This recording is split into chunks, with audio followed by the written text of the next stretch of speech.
Happy Yuletide, all you holly weirdos out there. We hope that you're having one hell of a wonderful holiday season.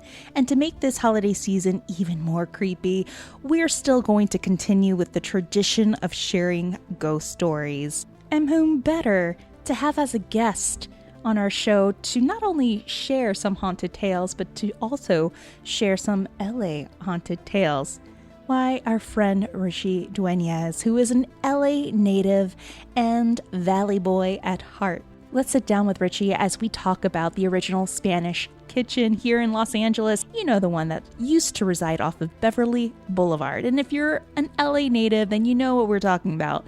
And if you're not, then you'll soon understand and learn the story and the legends and possibly the ghosts that surround the original Spanish kitchen. You know how we warn you guys about what to prepare for before listening to an episode? Yes, grab that Himalayan salt lamp, sit within a circle of salt, and because it's the holiday, maybe you want to grab that mistletoe and that special sun one as we get holly weird with LA native Richie Dueñez. Now, let the gold tide begin.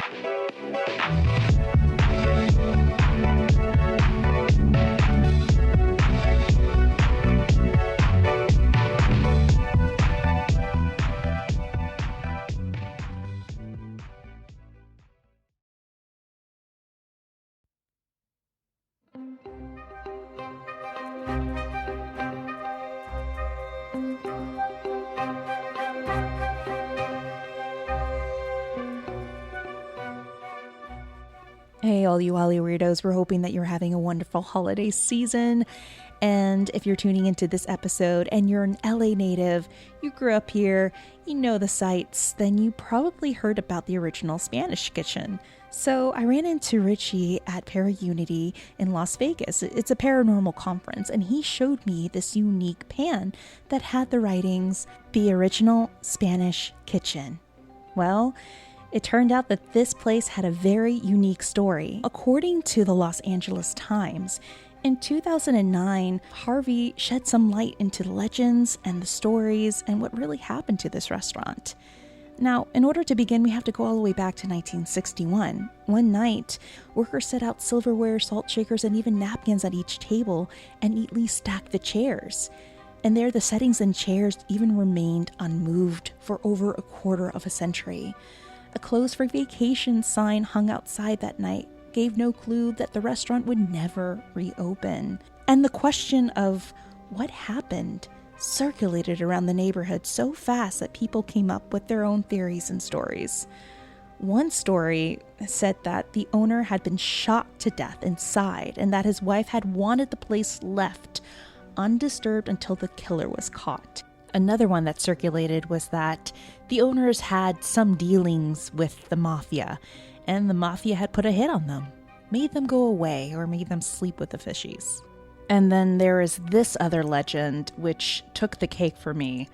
It was the legend of the owner who was the bullfighter and his wife, the flamenco dancer. And he killed her because he didn't like her dancing. So he ended up closing shop and disappeared. There are so many other stories that circulated and grew within time, even one that talked about a poltergeist that scared the staff and owners one night, the night in 1961, that caused them to leave and desert the entire restaurant and all of its silverware and napkins and chairs. Within time, the restaurant, which lay dormant and frozen in time, became its own character here in Los Angeles. It created its own mystique. So much so that a TV show by the name of Lou Grant said a murder mystery there. But the truth is, according to the Times, that back in 1989, they actually covered a story of what happened to the owners. And it was actually based on a love story that ended up turning really, really tragic. You see, it all started with the co-owner, Pearl Caretto. She and her husband, Johnny, had opened up the restaurant back in 1932, but it became a favorite restaurant and spot of the stars such as Bob Hope, Linda Darnell, and even John Barrymore. Hell, even Mary Pickford, who had a special booth near the door, would bring in recipes. But you see, here's the true story of what truly happened on the night of 1961. Johnny, the husband, was diagnosed with Parkinson's disease, and Pearl closed the restaurant to take care of him in their residence on the second floor. How the building was structured is they had their own personal apartment on the second floor and their restaurant on the bottom floor. Johnny ends up dying a few years later, and Pearl just couldn't bring herself to reopen the restaurant again. So it just laid frozen in time. Now, according to the 1989 interview with Pearl and Michael Szymanski, Pearl even stated this: "Isn't it sad how so many people never find their one true love?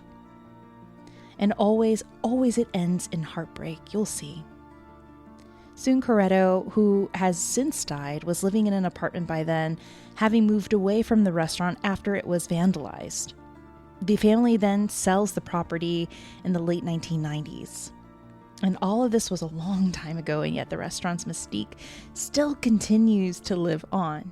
But here's where it gets really interesting, and soon the ghost stories come surfacing. The restaurant gets sold, and then it's turned into a spa on the second level and a hair salon by the name of Prive on the first level. They kept the Spanish sign from the original Spanish kitchen and turned the Spanish into spa, which only in LA this would ever happen, of course. Now, according to the LA Times article, they end up interviewing the co-owner of Ona and Prive Hair Salon, Fabien Deferg. I don't know if I pronounced that correctly, but then again, here we are.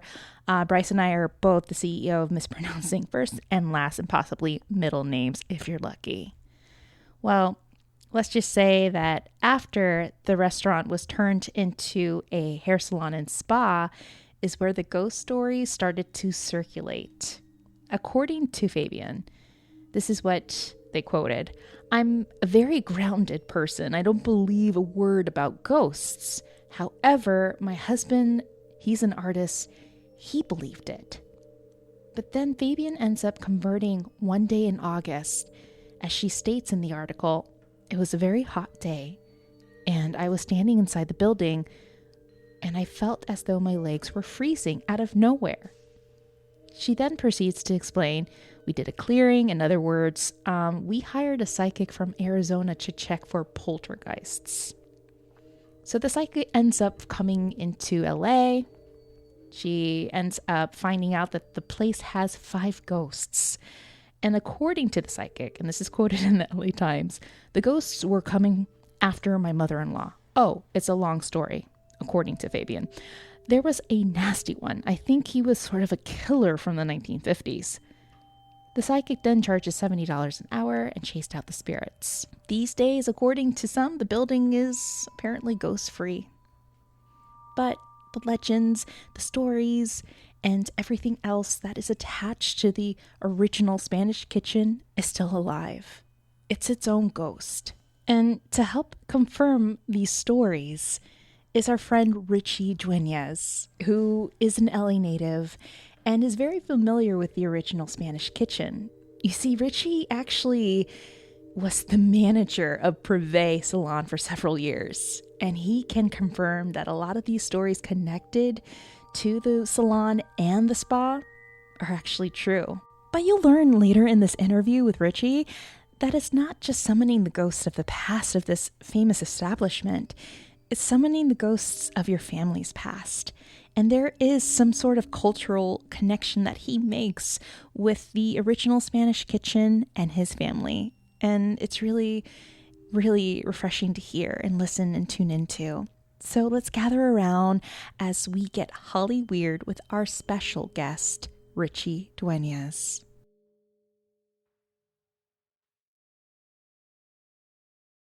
Hey guys, welcome to Holly Weird Paranormal Podcast. We're your hosts, Tammy Merhab Chavez. Hello, I'm Bryce Mitchell-Williams. And we have a very special Ghoul-Tide guest with us today. Yes. We have LA native, Valley Boy at heart, Richie Dueñez. Thank you so much for coming onto the show, Richie. Richie, you have a slew of history, especially family history, based out of Los Angeles that all kind of connects to what we're going to talk about today. And we're just so excited to have you on our podcast. Thank you so much for joining us. Yes, thank you. Hi, Tammy. Hi, Bryce. Hi, listener. Hey. I'm Richie. I was born in Northridge, raised in Canoga Park. Those are both gigantic cities in the beautiful San Fernando Valley. And my mom was born in Northridge and raised in Canoga Park. And my dad was born in Woodland Hills and raised in Canoga Park.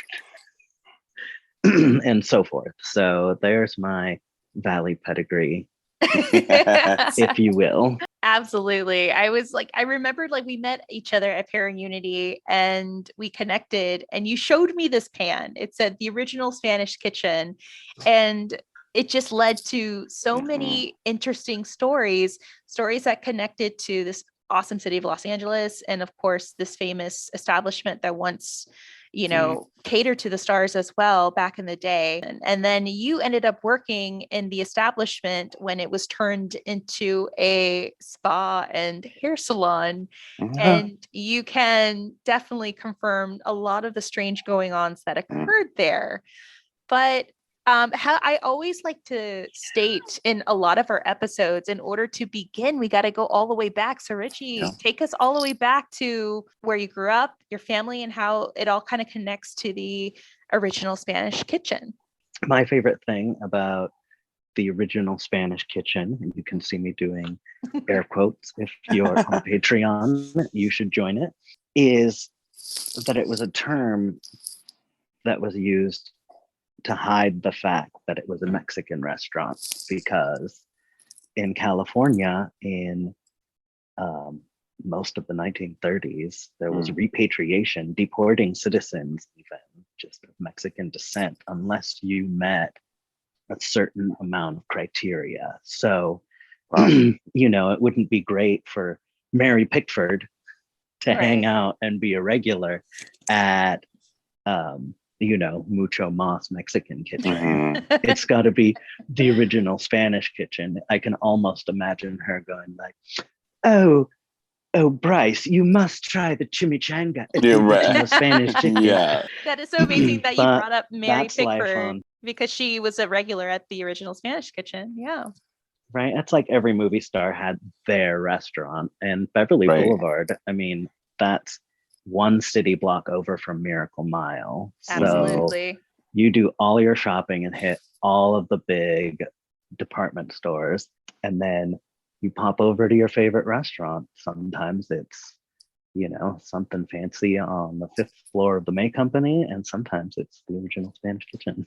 So that was on Beverly Boulevard until 1961, when it not mysteriously closed, but closed for vacation, like any family business. So it was a family business. The restaurant was on the ground level, and the upper level was actually an apartment where the family lived, the husband and wife.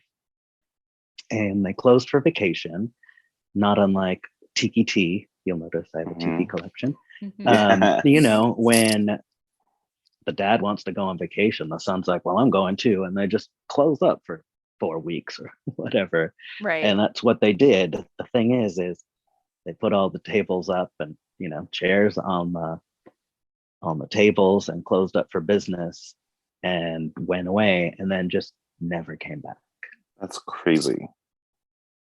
And I remember when I was a little kid, so this goes back to also my personal history. My mom loved Hollywood and LA and living here, even though she was from here. She wasn't jaded about it. So when I was little, we went on like the Hollywood bus tours, and she totally did the I Love Lucy thing, where she basically took over the tour for like half of it, because she knew where and she's like, oh, the guide missed this one. Ooh, and this person lives there, and that person lives there. So we would do that. And I remember as a little kid, like looking in the windows at those like stacked up, you could just see the dust on everything. So you actually saw the sign that still hung out there, closed for vacation, but it was a very, very long vacation that actually ended up almost a quarter century long. Honestly, I feel like I could go for a quarter century long vacation. Like, me too. Absolutely. Who do I talk to about that? Is it like HR? Is it my boss? Like, what do I do? Well, I mean, the worst part is there were always stories about like the mafia coming, and then of course,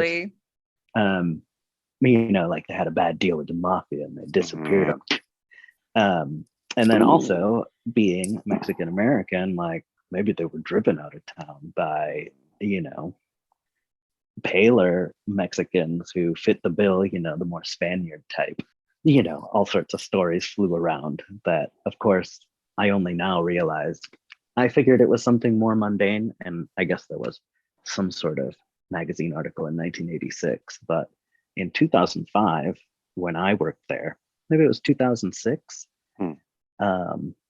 after they had taken all that stuff away and remodeled everything, we were still kind of just going off of rumors, because Internet 1.0 was okay, but yes, if you really want information, you got to hit the library.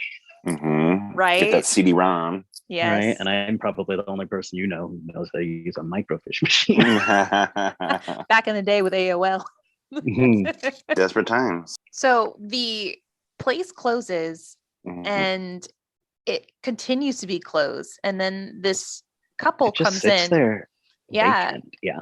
This couple comes in and they buy it in the late 90s after, I think it was the owner, Pearl, who was the last caretaker of it. One of the original co-owners finally passes away.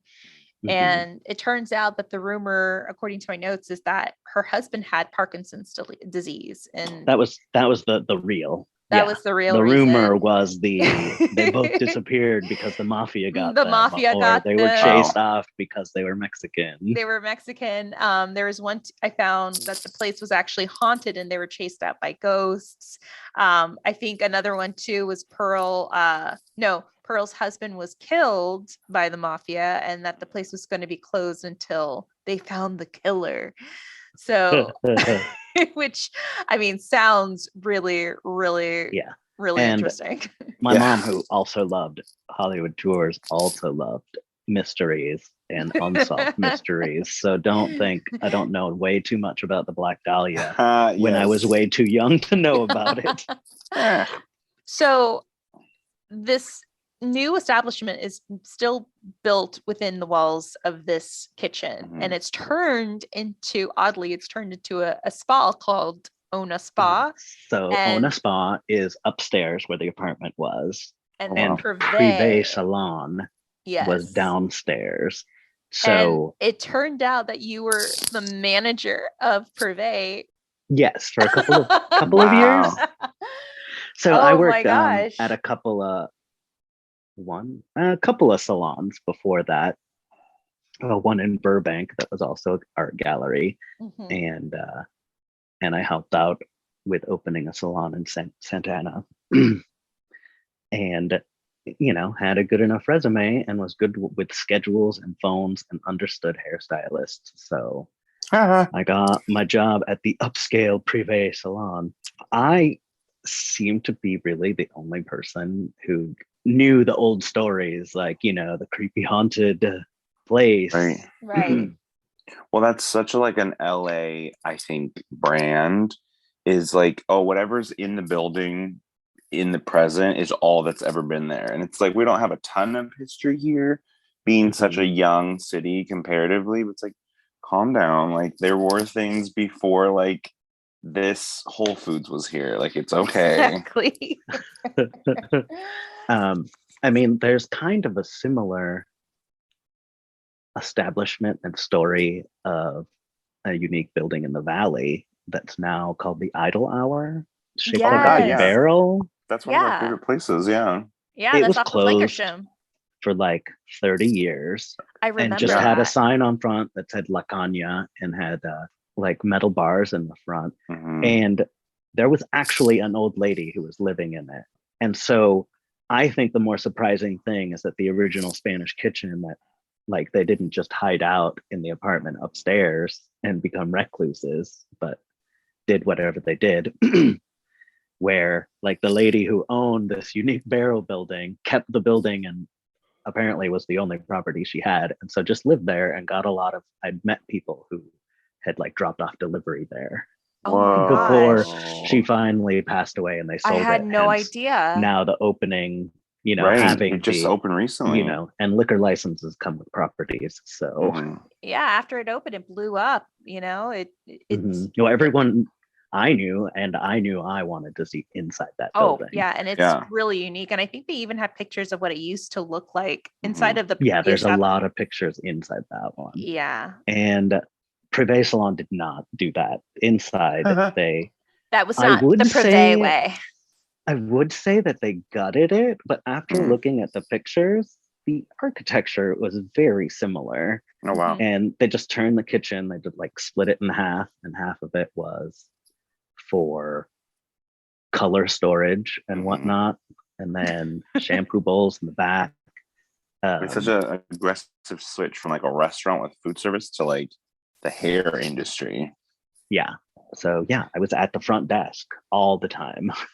A lot of time from open to close. Basically running air traffic controller for, gosh, there were like 24 hairstylists there at its peak, like on a Saturday with all the assistants. There were assistants, shampoo girls. There were a lot of people there. And so it was a booming business over there. I mean, it seems like it was a really good location, and that you know, and it was whatever super upscale. Like, oh yeah, well, with a the name owner's like haircut was right. Let's see, owner's haircut was $500. Oh my gosh. And then sounds about right. Like the least expensive haircut you could get there was probably about $100. Oh my god. That sounds about right. Still, those prices are still alive and well. Yeah. Yeah. It's Hollywood, you know. Right. And like, we had celebrities coming in all the time. So that was a thing that was kind of nice to bring back to the building while I was there. Now you're managing the salon, and it seems like you're discovering things, or people were discovering pieces of the past. So upstairs, the spa was like a cousin business, so I didn't really manage that, but I helped them with their scheduling, because a lot of people would be like, I want to do all of this and then get a massage, but I want to be ready to go to the party when I leave. So I'd have to schedule the blow dry at the end, and, you know, all of these weird little things. Like one of the first weird things I noticed would be like two people upstairs closing, and I'm downstairs, you know, dirtling around, moving money around, putting things in giant envelopes and whatnot. And there would be the two people who are up in the spa literally charging down the stairwell. It was like a little separate but equal stairway. Like you couldn't get straight there from the restaurant. You had to like, kind of go in and out. Like just storming down the stairway. And we did have a little shared door that was glass. And seeing them like try to get out as fast as they can and then locking up, like wanting nothing else to do. Oh my god. And it would happen more than once. No one liked being up there by themselves after dark. And they always felt better when I was working late, or I never left stylists alone in the salon. So if they stayed late, I stayed late. And they loved it when I was there, because they knew that someone was downstairs and it was me, and they were safer. So they wouldn't have to like run out of the salon, or if one of them got stuck alone, because, you know, you can only talk a massage therapist or a facialist into staying so long while you count money because you're scared. Right. Now, why were they scared? What was going on? They never wanted to talk about it too much, but a lot of them would like feel presences, especially apparently in the weird outdoor shower. It was super fancy salon. Is when people would feel it the most. So like a lot of the regulars would rather use the weird little inside, you know, sometimes massages are messy and you need to rinse off. Even though there was this luxurious outdoor one, just people did not like using that. So and specific. Even though the old man was not murdered by the mafia, like many of us thought, and the people who ran downstairs, you know, we always get these murmurs, you know, you work in Hollywood, you hear the stories. but it was a business that the man loved, so he still could have had a presence there. Exactly. That they were possibly feeling on the second level. That second level was the apartment. Like where he lived, and he lived on top of the business that he loved. And he passed away, and soon his wife follows. You also discovered something very unique in that establishment. So I worked there in 2006, and I worked there for 2 or 3 years, maybe more. But in the rafters, I noticed a pie tin, just kind of like someone had set it, like after the remodel, had set this pie tin up in the rafters. And I took note of it, I think pretty early on when I was working there. And it says original Spanish kitchen, but in the stylized way, where original is like a stripe down the middle. Yeah. And so I just left it because it's a spa I worked at, and I had no idea, none of the stuff's really mine. And so I would just glance up at it every once in a great while. And not unlike anyone who has ever had to quit a salon, it never happens on good terms. Never does. It never does. That was the time that I ran from the building, scared. And I really didn't think about the pie tin very much after that. I went to go work somewhere else in the Miracle Mile. I was poached by one of the clients at the salon. Hilarious. Oh my God. And then, but I still had friends that worked there. You work at a place long enough. Some of my best friends continued to work at the spa. One day, I hear that it's closing. I go to visit the place before it closes, like on their last day of haircuts, and say hi to the few people that I still know there. And as I'm going through the patio in the back, I see it still sitting there in the rafters. Oh my the God. Little original Spanish kitchen pie tin. And the way that the patio and things were set up, you didn't even really need a step ladder to grab it. So I did a little mild Spider-Man and tipped it down and claimed my prize from the original Spanish kitchen, a piece of haunted LA history that I can't worked believe with that it for just several was years. sitting there for years, decades. I mean, waiting for you. I imagined in my mind that maybe, contractors, like there was probably a fully stocked kitchen, so there was probably a stack of pie tins, and like one of the contractors was probably like, let's leave an Easter egg for somebody, right? And it was like my little quarter sitting on top of the video game waiting. Yeah. So you collect this pie tin, and it's like, okay, my little parting gift. And seems like you have mentioned that the tin has some unique energy attached to it. I mean, I always kind of thought so, especially with all of the people I knew upstairs who had their little run-ins with what they felt like was the supernatural, and the fact that like that salon was open for almost 10 years and no one thought to take this pie tin that was sitting in this luxury patio out of this rafter. And there were a few other, the Mary Pickford connection. There was a makeup artist who had like his little setup in a corner, and I almost feel like that was probably where I wonder if he knew, because he was right. It was he was a drag queen though. I got to hang out with him on a couple of Halloweens, and he was, everyone who worked there, the makeup artist to the stars. He sold airbrushes before it was super in vogue to do airbrush makeup.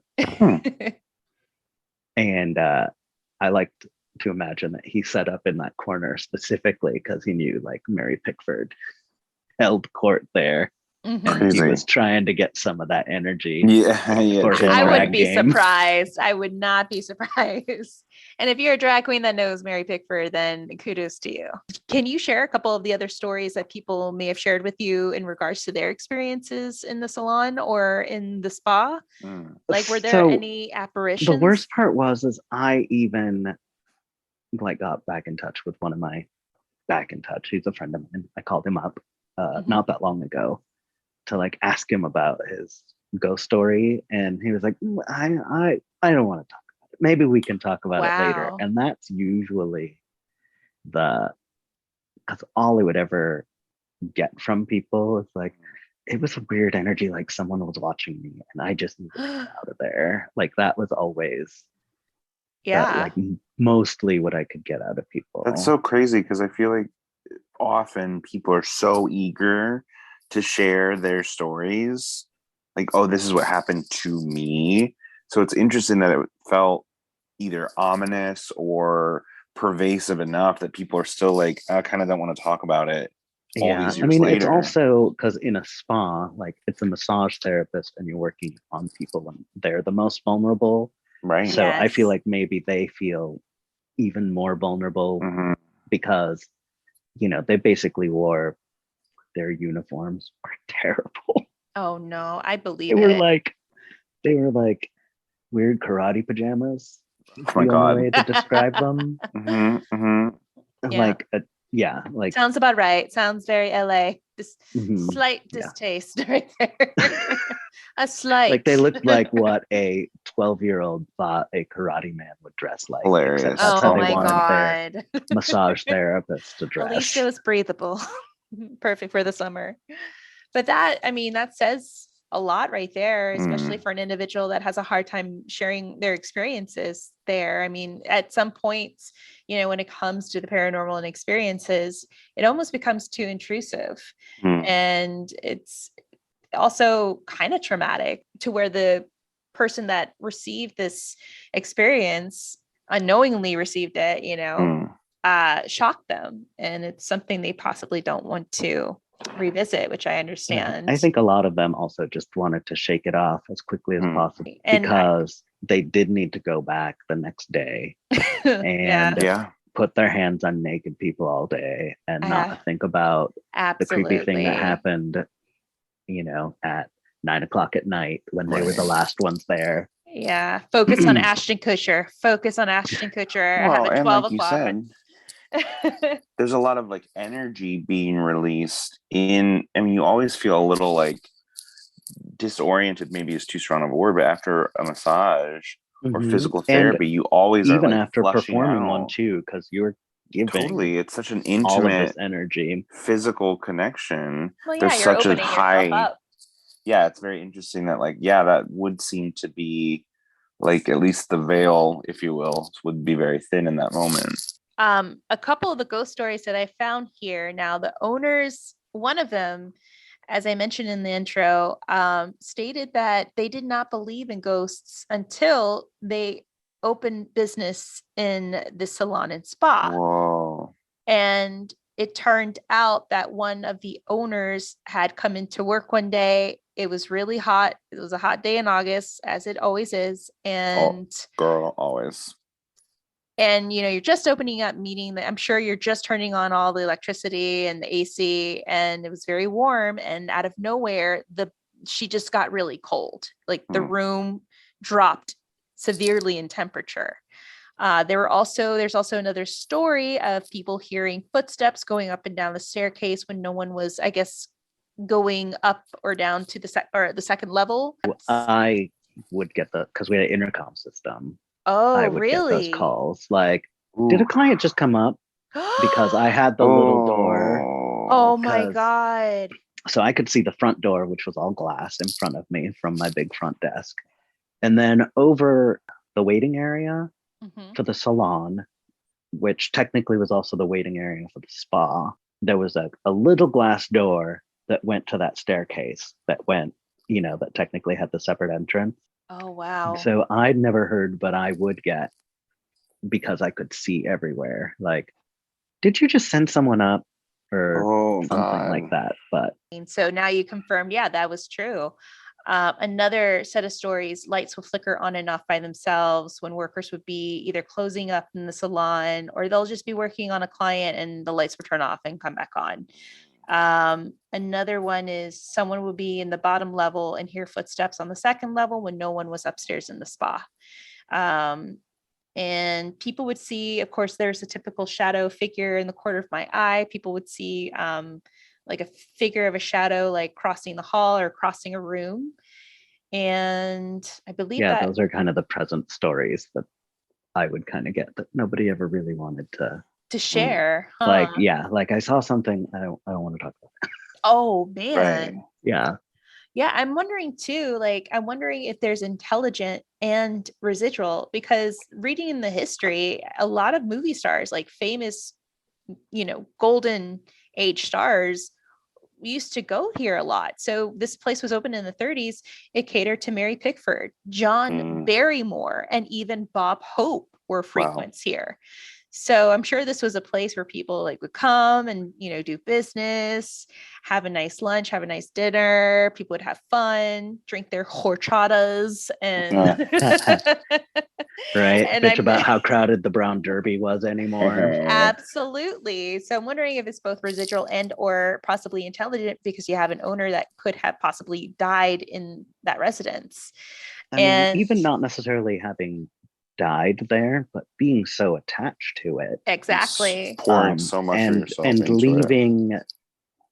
Not on bad terms, but if you leave your home due to medical conditions, like if you can't go up and down the stairs every day and you're bitter about it and then you pass away, like where are you going to haunt? This place in Palos Verdes? I made that up because I don't even really know the name of the family and don't want to mess with their privacy. I just thought that would be a nice place to retire to. Seems dry. Or the place that you love. Right. I would go back to the place that I love, go back to a Starbucks or something. And somewhere that's familiar, especially. Absolutely. All these Starbucks that are going to be one day closed, if that ever happens. Oh no, it will never happen. Has all this residual energy happening around them. So right. I still feel the ghost of the Del Taco at the yes. At the Starbucks closest to my apartment. So it turned out that the owners ended up hiring a psychic, and the psychic comes in from Arizona. Homegirl is charging $70 an hour. Girl. Took her. I mean, when you're charging $500 an hour. Right. I mean, come on. They probably flew her out too. I wouldn't be surprised. Did you look up a picture of the psychic? Is she hot? Doesn't state the name. Because I'm not gonna lie, the owner is a little bit of a horn dog. So it doesn't state the name of the psychic. So according to the owners in this LA Times article, you could find it in their 2009 archives. So the psychic found 5 ghosts. God. And according to the psychic, the ghosts were coming after my mother-in-law. There was another one that was nasty. And they believed, the psychic believed, that this specific spirit was some sort of killer, a serial killer from the 1950s. Oh my God. But, it was okay, because 30 minutes later, this salon is clear. So she cleared, she cleared the salon, the spa, of all its negative energy, and all 5 of the entities out. So apparently the building is apparently ghost free. And was I there for that? Do we trust? I mostly remember the from TV Arizona? filmings, like we need to cancel this Saturday because oh wow, we got a TV crew coming in. Apparently, after the psychic left, little things, according to the owner, little things would still happen here and there. Lights would flicker, things would fall out, like product will fall off the shelves out of nowhere, things like that. So that was according to that article of the Los Angeles Times. I think they got a psychic to appease some of the massage therapists upstairs. Wow. Like I can picture two of them in my mind too. Like, you have to do something. Right. Yeah, I mean, let's fly out a psychic from Arizona to come and handle these spirits. And in Right. 30 minutes, she handled everything. Just took her 30 minutes. Right? Do you know how long it takes the Catholic Church to handle things? Right. Like, come on. You can get anything done in 30 minutes. Like, ooh. Reminds me of that Clueless movie where Mm. Cher is talking to her father. Everywhere it takes you Yep. in LA takes 30 minutes. Yeah. Cher. If only. And it did Ugh. for like a whole 2 years after that movie got made. And then Yeah. now not it takes you a good anymore. hour. It takes you a good hour. Trust me, Yeah. Bryson, I can tell you about the traffic here now. At least we still have Coachella. Then you really can't get anywhere. Exactly. So, Richie, you also shared with me a picture of is it your grandfather's house? On a slightly related note, in the mid 1930s, during the time of repatriation, being Mexican wasn't just a thing you didn't put on your restaurants. It was just difficult to live in California at the time. Jesus. And in order to avoid getting deported to a country you weren't necessarily from, my great grandfather had come here. I didn't do the math, but technically it was the United States when he moved here, but it hadn't been for terribly long. And so when the time came and he had lived here for so long and been a citizen and had multiple children here, it was time for him to have a house that he lived in and property that it was on. So he found himself a Pacific Electric red car that was being decommissioned around that area. Wow. As LA moved, where am I? Yeah, right there. As LA moved more to buses rather than trains. I'm sure people have seen those famous pictures of just stacks of red cars in a thing, and there's actually a false reef out on the Pacific made out of them. And it's the exact same make and model of train car that the Formosa restaurant in Hollywood is made out of. Yeah. And the first time I went Interesting. into that restaurant, it kind of freaked me out. I was like, this is my house, because I was also raised in that house. Right. Oh, wow. So my great grandfather built it and raised his family there. And then when he passed away, he left it to one of his sons, my grandfather, my tata. That's the only one standing up there with the mustache. Mhm. This is Yes. post-war after Proud man. his Proud man dad right passed there. away. So Mhm. only 2 of these are his kids. I honestly don't know who these other 3 cousins are, Mhm. but these 2 on the right and this little boy with the striped shirt was my dad. Hey, everybody he was a was- cousin. Everybody's a cousin in this Yes. family.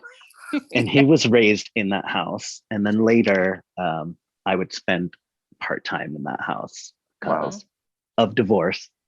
My dad moved in with his dad and my mom moved in with her mom. Mhm. It was really weird. All the females are on this side, all the Yeah. males are on this side of the Right. family. They both lived in Canoga Park. So it really wasn't too far a drive between the 2 houses. But yeah, I was raised in a haunted train car.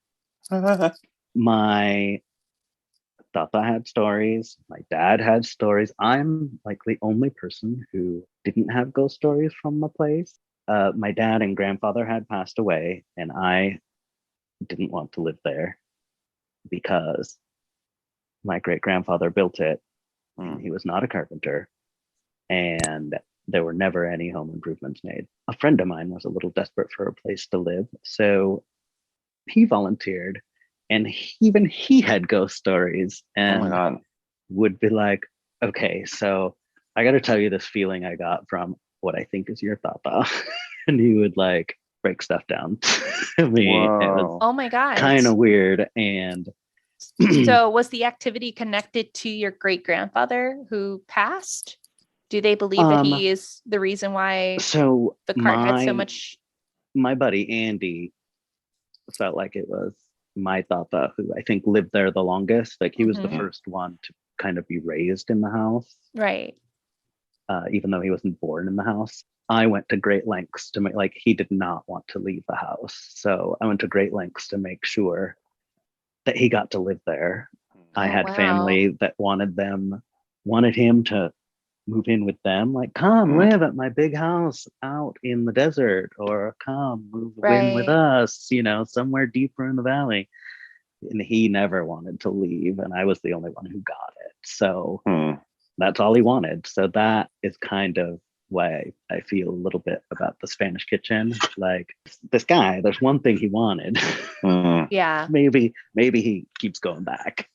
Yeah. Absolutely. I mean, we always talk about it in our podcast that sometimes they always come back, like your loved ones come back. And if you love something or a place so much, I feel like that energy always comes back. It always comes to visit. Even in my old apartment, I had a friend whom I'm sure a lot of you may know out there who's listening, Michael of the Old Ways. He's a really popular brujo right now, but speaking of salons, I used to work for Aveda, and I used to live out of West Hollywood, and I lived in an apartment that was owned, I believe, by Paramount or Fox Studios back in the day.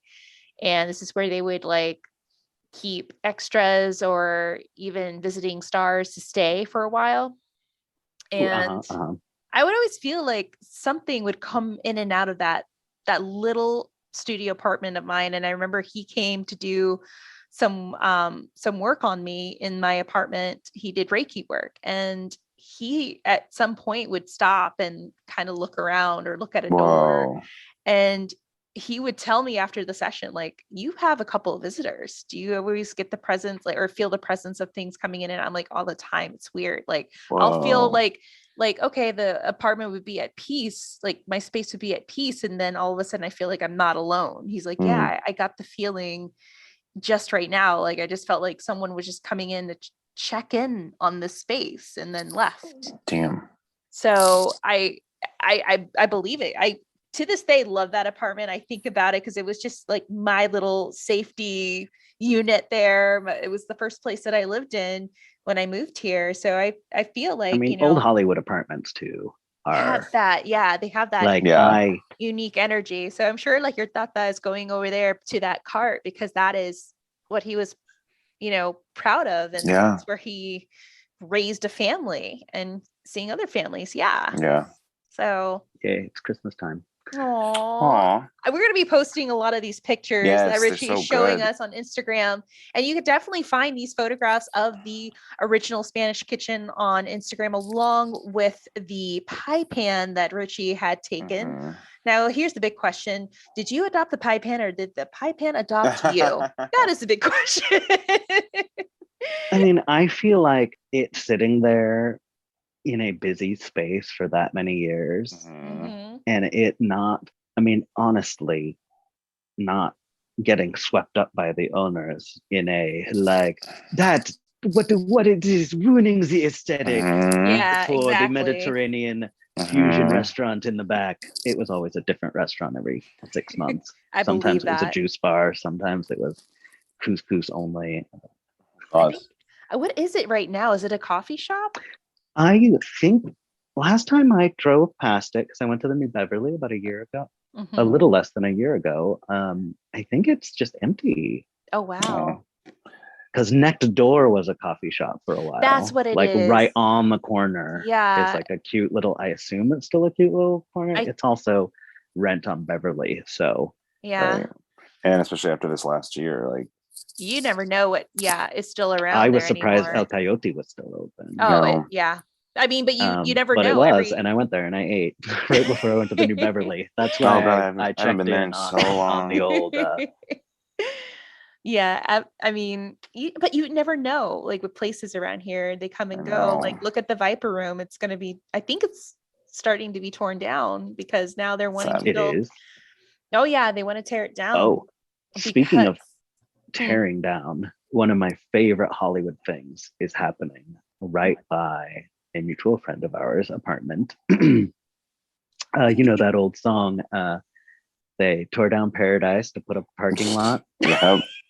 And as connoisseurs of Hollywood history, I assume you know that Paradise in the song was this set of bungalows where all of these Hollywood stars would go have fun. We'll just say fun. Loosely say fun. And so close to the Chateau Marmont, like you can only imagine what private bungalows would be like half a block away. And of course they tore it down and put up a parking lot. And currently the parking lot is being torn down. So I don't know what's happening in Los Angeles. That's hilarious. When a parking lot But is even the being torn down. McDonald's where Rudolph Valentino had a threesome with Nancy Reagan is gone. But nothing sacred. Wait, Were they even there at the same time? I don't know. I just know that the Nancy Reagan fellatio stories were just in the news last week, which I thought were hilarious because she's an actress. Like, okay, we get it. Oh my. Well, here you have it, guys. Not only the old LA history, but also LA chisme. Old Hollywood LA chisme right there. Well, thank you so much, Richie, for coming onto the podcast and sharing your history, your family's history, LA history, and the history of the original Spanish kitchen, along with Prive. So next time you're driving down Beverly Boulevard and you see the weird little sign that only says spa, you'll know that it originally said niche right after that. Spanish kitchen. Yes, that is true. They kept the spa for the spa. Yeah, they kept the Spanish. They took away the Spanish and turned it into a spa. There was some eye to keeping a little tiny bit of the history. Well, let's take it to a close, guys. Thank you guys so much for tuning into today's episode. You know that we always wanted to continue this tradition of sharing ghost stories during Christmas. Thank you, Richie, for showing up and being our guest and sharing these tales and LA history. Once again, guys, you can find Hollywood Paranormal on our social media at Hollywood Paranormal on Facebook and Instagram and TikTok. And you can find us on Twitter at HWP Podcast. If you want to connect with us, you can. Just send us a little email, especially ghost stories for our listeners' tales. You could send them over at hollyweirdparanormal@gmail.com, or you could stalk us on our website, which is hollyweirdparanormal.com. And so if you also want to contribute to the podcast, become a Hollywood producer and keep this Hollywood, no pun intended, train moving, then you could visit us on our Patreon page, which is www.patreon.com/Hollywood Paranormal. And for as little as $1 or more a month, you can join our Patreon, tune into our secret podcast, which is the Saturday Night Ghost Club. Saturday Night Ghost Club is a bi-weekly podcast where we share true Hollywood or any type of ghost story that we collect from our friends, our neighbors, our barbers, our baristas, and so much more. You'll be gifted in pin stickers and magnets. And it is really worth it. Just for as little as $1 or more a month, you can support Hollyweird Paranormal Podcast. Well, we wish you guys a happy holiday and a wonderful new year. And Bryce, do you have anything that you want to say or share with our listeners? I cannot believe that it's almost 2022, but thanks for sticking with us for another year. And that's, I don't know, it's crazy. Let's just keep going. We keep this train moving. Bryce, do you have a shout out? Oh my god, yes, I was just gonna look it up, but I didn't want to turn it's literally the highlight of my entire life. I don't think Bryce I'll ever be cooler. Actually has a little story time. He felt like a little celebrity because of an amazing listener at a Trader Joe's. Yes. Shout out to Yancy, my girl at Trader Joe's, working the 5 a.m. shift at Trader Joe's. I hope she listens to this. I was laughing so hard because she recognized my voice, which, I mean, okay, fair enough. And she's like, yeah, I listen to you guys. Like, I usually work the 5 a.m. shift, and I listen to you guys. I was like, this is like a lot to listen to at 5 a.m. I'm so sorry. But she's great. Made my Trader Joe's even better. It was a great day for me. Oh, and, I know. I got that text. I'm direct offer only now. That was really funny because I remember we just recorded our Thanksgiving episode. I know. I left your house and went to Trader Joe's, and she's like, are you recording a podcast? And I was like, are you stalking me? Like, how did you know? Like, I literally just left Tammy's. It was so serendipitous. Oh, because we posted you coming into the apartment on our Instagram. So shout out to you, Yancy. Thank you so much. Yes, thank you so much for listening. Thank you guys so much for tuning in this whole entire year and years prior. Yes. I mean, that means so much to us. So here's to 2022. Hopefully this won't be a dumpster fire of a year at all. Whew. And fingers crossed. I know. And just as a little tidbit too, on behalf of our friend Zachariah the Witch, if you want to have your cards read, your numerology done, please go visit him at zachariahthewitch.com. He is definitely offering his services. He's done my numerology. He's done work with Bryce and a couple of my friends, and they all could vouch for the dude. He is amazing. He is great. He's so patient and wonderful. So just check him out, make your appointments, and also stay Holly weird. Richie, do you have anything else you would like to say before we depart? I think I just wanted to say thank you, Bryce and Tammy, for having me on. If you're looking for me, I am at _Richie and almost every platform, and I've been working a lot lately with myparanormalnetwork.com. Tammy's actually been on an episode of our show Scared and Alone as one of our supernatural panelists who help guide our ghost bait through haunted locations. We're hoping to have more episodes of that coming up soon. Thank you so much, Richie. That's awesome. And shout out to myparanormal.net. Yeah. Well, happy holidays, everyone. We really do hope that you all have a wonderful new year. And stay Holly weird. Bye, guys. Take care. Bye.